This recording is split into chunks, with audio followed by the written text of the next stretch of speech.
ദുഃഖത്തിൻ സാഗരമധ്യത്തിൽ പെട്ടു ഞാൻ ഉഴലുമ്പോൾ, ദുഃഖത്തിൻ സാഗരമധ്യത്തിൽ പെട്ടു ഞാൻ ഉഴലുമ്പോൾ, നൗകയുമായി നാഥ വന്നിടണേ, ഒരു കര നീ എത്തിച്ചിടണമേ.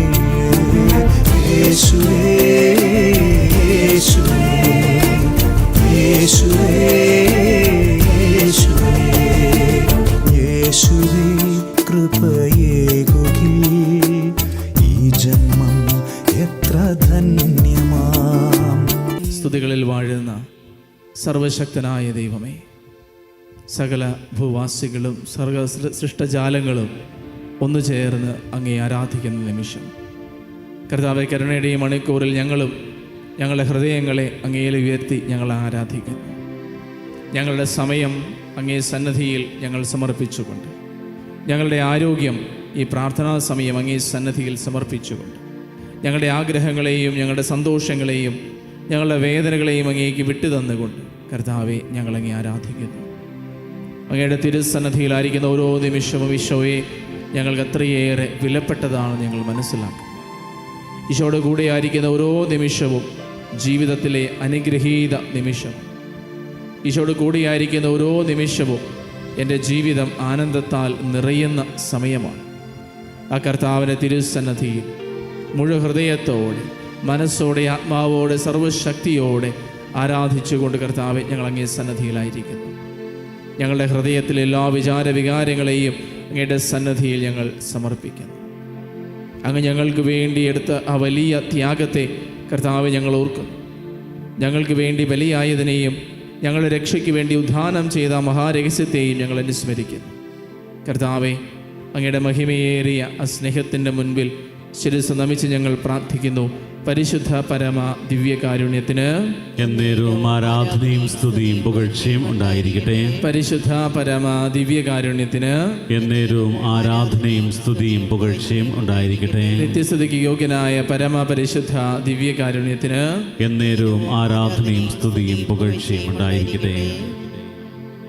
ഈശോയിൽ സ്നേഹമുള്ളവരെ, ഈസ്റ്ററിൻ്റെ മഹോത്സവത്തിൻ്റെ അഷ്ടദിനങ്ങളിലാണ് നമ്മളിപ്പോൾ.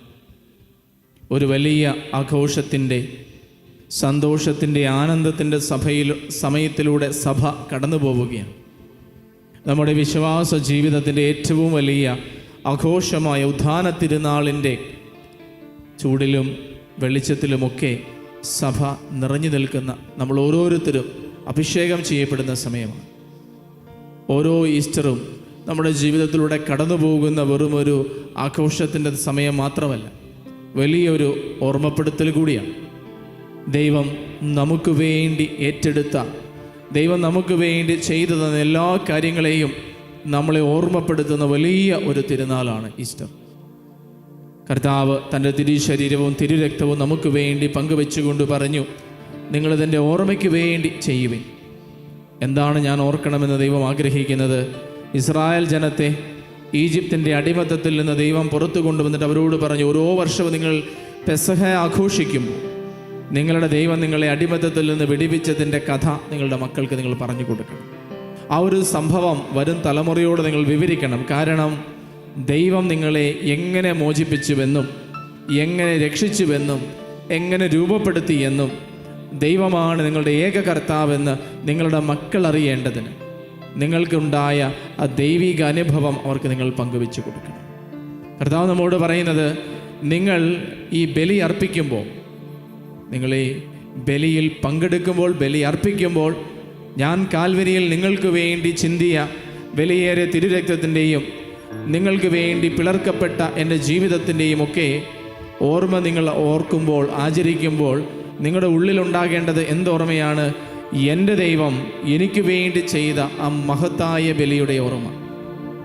ആ ബലി അർപ്പിക്കുമ്പോൾ എൻ്റെ മുൻപിൽ, എൻ്റെ ഹൃദയത്തിൽ, എൻ്റെ ഉള്ളിലുണ്ടാകേണ്ടതും ഞാൻ പങ്കുവയ്ക്കേണ്ടതും ഞാൻ വളർന്ന് പുഷ്ടിപ്പെടേണ്ടതുമായ വേര് എന്ന് പറയുന്നത് ഇതിൻ്റെ ഓർമ്മ. എൻ്റെ ദൈവം എനിക്ക് വേണ്ടി എല്ലാം പങ്കുവെച്ചതിൻ്റെ ഓർമ്മ. എൻ്റെ ദൈവം എനിക്ക് വേണ്ടി ശൂന്യമാക്കപ്പെട്ടതിൻ്റെ ഓർമ്മ. എൻ്റെ ദൈവം എന്നെ രക്ഷിക്കുവാൻ വേണ്ടി മരണത്തെ ജയിച്ചടക്കി ഉദ്ധാനം ചെയ്തതിൻ്റെ ഓർമ്മ അതെൻ്റെ ഉള്ളിലുള്ളപ്പോഴാണ് എൻ്റെ ബലിയർപ്പണത്തിന് ആഴവും അർത്ഥവും ഒക്കെ കണ്ടെത്താൻ എനിക്ക് സാധിക്കുന്നത്. ഫുൾട്ടൻ ജേഷി നമ്മളോട് പറയും, ദുഃഖ വെള്ളിയാഴ്ചയില്ലാതെ ഈസ്റ്റർ ഉണ്ടാകുന്നില്ല. ഓരോ ഈസ്റ്ററും ദുഃഖ വെള്ളിയാഴ്ചയ്ക്ക് ശേഷമാണ് കടന്നു വരുന്നത്. പൗലോസിലേക്ക് നമ്മളെ ഓർമ്മപ്പെടുത്തുന്ന ഈ ഒരു ഉദ്ധാന തിരുനാൾ വലിയൊരു പ്രത്യാശയുടെ തിരുനാളെന്നാണ്. കാരണം റോമ 15:13 പറയുന്നു, പ്രത്യാശയുടെ ദൈവം നിങ്ങളുടെ വിശ്വാസത്താൽ സകല സന്തോഷവും സമാധാനവും കൊണ്ട് നിങ്ങളെ നിറയ്ക്കട്ടെ. പ്രിയമുള്ളവരെ, റോമ 15, 12, 13 വചനങ്ങളിലെല്ലാം പറയുന്നത് ദൈവം നമുക്ക് തരുന്ന ആ വലിയ പ്രത്യാശയെ പറ്റിയാണ്. ഓരോ ദുഃഖവെള്ളിക്ക് ശേഷവും ഒരു ഈസ്റ്റർ ഉണ്ടാകുമെന്ന ഓർമ്മപ്പെടുത്തൽ. ഈസ്റ്റർ ഉണ്ടാകണമെങ്കിൽ ഒരു ദുഃഖവെള്ളിയെ നീ കടന്നു പോകണമെന്ന ഓർമ്മപ്പെടുത്തൽ. ഈശോയിൽ സ്നേഹം നിറഞ്ഞവരെ, നമ്മുടെ ജീവിതത്തിൽ പലപ്പോഴും ഈ ദുഃഖകരമായ ക്ലേശപൂരിതമായ ജീവിത സാഹചര്യങ്ങളിലൂടെ നമ്മൾ കടന്നു പോകുമ്പോഴും മനുഷ്യനെ ഒരു കാലം വരെ ഏറ്റവും ഭയപ്പെടുത്തിയിരുന്ന ഒരു സത്യമാണ് മരണം. എല്ലാത്തിൻ്റെയും അവസാനം മരണമാണെന്ന് ധരിച്ചിരുന്ന മനുഷ്യൻ ഏറ്റവും ആത്യന്തികമായിട്ട് ഭയപ്പെട്ടത് മരണത്തെയാണ്. ജനനമുണ്ടെങ്കിൽ മരണമുണ്ടാകും, പക്ഷേ ഏത് നിമിഷം മരിക്കുമെന്ന് ആർക്കും അറിഞ്ഞുകൂടാ. ആയതിനാൽ തന്നെ തങ്ങളുടെ മരണത്തെ തോൽപ്പിക്കുവാൻ ആദിമകാലം മുതലേ മനുഷ്യൻ പരിശ്രമിച്ചുകൊണ്ടിരുന്നു. എന്നാൽ ആ മരണം പാപം മൂലമാണ് തന്നിലേക്ക് കടന്നു വന്നതെന്ന് അവൻ പലപ്പോഴും അറിയാതെ പോയി. എന്നാൽ പാപം നമ്മൾക്ക് മരണത്തെ തന്നെങ്കിൽ ആ പാപം മൂലമുണ്ടായ മരണത്തെ മരണം വഴി തന്നെ ജയിച്ചടക്കിയ കർത്താവ് നമുക്ക് തരുന്നത് മരണത്തെക്കാളും വലിയ പ്രത്യാശയാണ്. നീ ഇത്രയും നാളും എന്തിനെ ഭയപ്പെട്ടിരുന്നുവോ, ഇത്രയും നാളും നിനക്ക് തോൽപ്പിക്കാൻ സാധിക്കില്ല എന്ന് നീ കരുതി നീ ഭയപ്പെട്ടിരുന്ന നിന്റെ മരണത്തെ, മാനവകുലത്തിൻ്റെ മരണത്തെ മരണത്തിലൂടെ ജയിച്ചടക്കി ഉദ്ധാനം ചെയ്ത മിശിഹ നിനക്ക് തരുന്നത് മരണത്തേക്കാൾ വലിയ പ്രത്യാശയാണ്. മരണത്തിനപ്പുറം ജീവനുണ്ടെന്ന വലിയൊരു സത്യം, മരണത്തിനപ്പുറം പ്രത്യാശിക്കുവാൻ ദൈവസന്നിധിയിൽ നിനക്ക് ജീവിതമുണ്ടെന്ന വലിയൊരു സത്യം നമുക്ക് തന്നിട്ട് പറയുകയാണ്, ഏത് ദുഃഖവെള്ളിക്ക് ശേഷവും ഒരു ഉദ്ധാനമുണ്ടാകും. നിന്റെ ജീവിതത്തിലൂടെ നീ ഇപ്പോൾ കടന്നു പോകുന്നത് ഒരു പക്ഷേ ദുഃഖവെള്ളിയാഴ്ചയ്ക്ക് സമമായ തീവ്രമായ ദുസ്സഹമായ വേദനയുടെ നിമിഷങ്ങളിലൂടെ ആയിരിക്കാം. ആർക്കും മനസ്സിലാക്കാൻ സാധിക്കാത്ത, ആർക്കും നിന്നെ കടന്നു വന്ന് അത് എടുത്തു മാറ്റാൻ പറ്റാത്ത വളരെ ക്ലേശപൂരിതമായ ജീവിത സാഹചര്യങ്ങൾ, ദുഃഖത്തിൻ്റെയും ദുരിതത്തിൻ്റെയും സമയങ്ങൾ, തിരസ്കരണത്തിൻ്റെയും അവഗണനയുടെയും തള്ളിപ്പറച്ചിലിൻ്റെയും തെറ്റിദ്ധരിക്കലിൻ്റെയും ഒറ്റിക്കൊടുക്കലിൻ്റെയും ഒക്കെ ദിനങ്ങളിലൂടെ കർത്താവ് കടന്നുപോയ അതേ വേദനകളിലൂടെ നീ കടന്നു പോകുന്നുണ്ട്. ജീവിതത്തിലെ അനുദിന ജീവിതത്തിലെ ക്ലേശങ്ങൾ നിന്നെ തളർത്തുന്നതായിട്ട് നിനക്ക് തോന്നുന്നുണ്ട്. അതുമല്ലെങ്കിൽ എല്ലാം തകർന്നടിഞ്ഞു എന്ന് ചിന്തിച്ചുകൊണ്ട് ഒരു പക്ഷേ കല്ലറയിൽ അടക്കം ചെയ്ത കർത്താവിനെ ഓർത്ത് ശിഷ്യന്മാർ ദുഃഖിച്ചിരുന്നത് പോലെ നീ ഇപ്പോൾ ജീവിതത്തിൽ എല്ലാം നഷ്ടപ്പെടിനി, ജീവിച്ചിട്ട് കാര്യമില്ല, ഞാൻ ജീവിച്ചിരിക്കുന്നത് മരിച്ചതിന് തുല്യമാണെന്ന് പറഞ്ഞുകൊണ്ട് പ്രത്യാശയില്ലാതെ പ്രതീക്ഷയില്ലാതെ ഒരു അവസ്ഥയിലൂടെ നീ കടന്നു പോകുന്ന സമയമായിരിക്കും. അപ്പോഴൊക്കെയും പ്രിയ സഹോദര സഹോദരി, നീ കുരിശിലേക്ക് നോക്ക്, ശൂന്യമായി കിടക്കുന്ന കല്ലറയിലേക്ക് നോക്ക്. കർത്താവ് നിനക്ക് പറയുന്ന സന്ദേശം എന്താണ്? ഇതിനപ്പുറം നിനക്ക് ജീവിതത്തിൽ ഒരു ഉയർപ്പുണ്ട്, നിനക്കൊരു ഉദ്ധാനമുണ്ട്. നിന്റെ ദുഃഖവെള്ളിയാഴ്ചകളെ കർത്താവിനോട് സമമായിട്ട് നീ കുരിശോട് ചേർത്ത് വയ്ക്കുമ്പോൾ, കല്ലറയിൽ അടക്കം ചെയ്ത് പിന്നീട് മരണത്തെ ജയിച്ചടക്കി കർത്താവ് ഉദ്ധാനം ചെയ്തതുപോലെ ഏതൊരു ലോ മൊമെൻറ്റിൽ നിന്നും, ജീവിതത്തിൻ്റെ ഏറ്റവും താഴ്ന്ന അവസ്ഥയിൽ നിന്നും നിനക്കൊരു ഉയർച്ചയുണ്ടാകും, നിനക്കൊരു ഉദ്ധാനമുണ്ടാകും. നീ വീണ്ടും ക്രിസ്തുവിൽ പുതിയൊരു വ്യക്തിയായിട്ട് പണിതുയർത്തപ്പെടും. കർത്താവ് നമ്മളെ ഓർമ്മപ്പെടുത്തുകയാണ്. ആ ക്രിസ്തുവിൽ പണിതുയർത്തപ്പെടുന്ന ഭവനത്തിൻ്റെ മൂലക്കല്ലാണ് ക്രിസ്തു. ആ ക്രിസ്തുവാകുന്ന ശിലയിൽ മേലാണ് ഞാനും നിങ്ങളും പണിതുയർത്തപ്പെടേണ്ടത്. അതിനെ തകർക്കാൻ ആർക്കും സാധിക്കില്ല. അതുകൊണ്ടാണ് പറയുന്നത്, ഉദ്ധാന തിരുനാളിൽ വചനം നമ്മളെ ഓർമ്മപ്പെടുത്തുവാണ്, ഈശോയോട് ചേർന്ന് നിന്നുകൊണ്ട് നിന്റെ ദുഃഖവെള്ളിയാഴ്ചകളെ നീ അതിജീവിച്ച് ഈസ്റ്ററിൻ്റെ ഉദ്ധാനത്തിൻ്റെ മഹത്വത്തിലേക്ക് നീ പ്രവേശിക്കുമ്പോൾ ക്രിസ്തുവിൽ നീയും ഒരു പുതിയ സൃഷ്ടിയായിത്തീരുന്നു. പ്രിയമുള്ളവരെ, ജീവിതത്തിലേക്കൊന്ന് നോക്കിയിട്ട് ഈ ദിവ്യകാരുണ്യത്തിലേക്കൊന്ന് നോക്കാം. ശിഷ്യന്മാരോട് എപ്പോഴും കർത്താവ് പറഞ്ഞതുപോലെ എന്നോടും ഈ ദിവ്യകാരുണ്യത്തിൽ നിന്ന് ആ കർത്താവ് പറയുന്നു, ഭയപ്പെടേണ്ട, ഭയപ്പെടേണ്ട, ഞാൻ എന്നും നിങ്ങളോട് കൂടെ ഉണ്ടായിരിക്കും. ആ വചനങ്ങൾ പ്രത്യാശയുടെ ദൈവം നിങ്ങളുടെ വിശ്വാസത്താൽ സകല സന്തോഷവും സമാധാനവും കൊണ്ട് നിങ്ങളെ നിറയ്ക്കട്ടെ. അങ്ങനെ പരിശുദ്ധാത്മാവിൻ്റെ ശക്തിയാൽ നിങ്ങൾ പ്രത്യാശയിൽ സമൃദ്ധി പ്രാപിക്കട്ടെ. പ്രത്യാശയുടെ ദിനങ്ങളാണ് പ്രിയമുള്ളവരെ. ഏതൊരു വ്യക്തിക്കും മുന്നോട്ട് പോകണമെങ്കിൽ പ്രത്യാശയാകുന്ന ഇന്ധനം വേണം. ഏതൊരു വ്യക്തിക്ക് നിങ്ങളുടെ ജീവിതത്തിൻ്റെ ഏതൊരു നിമിഷത്തെയും ഏറ്റെടുത്ത് തരണം ചെയ്ത് മുന്നോട്ട് പോകണമെങ്കിൽ ആ വ്യക്തിയുടെ ജീവിതത്തിൽ പ്രത്യാശ ഉണ്ടാകണം.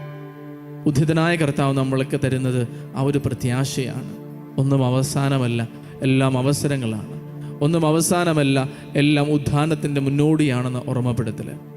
കർത്താവിൻ്റെ കരുണയുടെ നൊവേനയിലൂടെ നമ്മൾ കടന്നു പോകും. ആ ദിവ്യകാരുണ്യത്തിൻ്റെ തിരുനാൾ വരുന്ന ഞായറാഴ്ച കരുണയുടെ തിരുനാൾ നമ്മൾ ആഘോഷിക്കുമ്പോൾ കർത്താവ് നമുക്ക് തരുന്ന വലിയൊരു പ്രതീക്ഷയും പ്രത്യാശയുമാണ് ആ കരുണ. നമ്മുടെ പാപങ്ങൾ കടും ചുമപ്പാണെങ്കിലും അത് കഴുകി തൂമഞ്ഞുപോലെ വെണ്മയുള്ളതാക്കി തീർക്കും.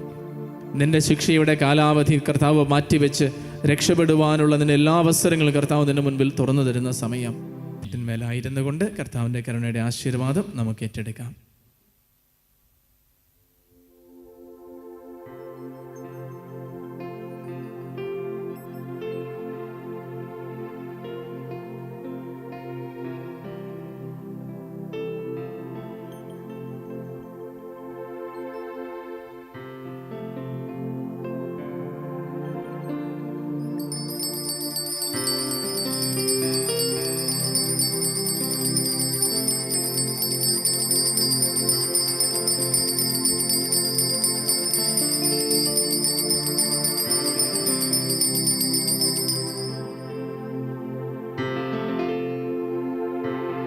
പരിശുദ്ധ പരമമാം ദിവ്യകാരുണ്യമേ, എന്നുമെന്നും അങ്ങേക്കാരാധന. പരിശുദ്ധ പരമമാം ദിവ്യകാരുണ്യമേ, എന്നുമെന്നും അങ്ങേക്കാരാധന. പരിശുദ്ധ പരമമാം ദിവ്യകാരുണ്യമേ,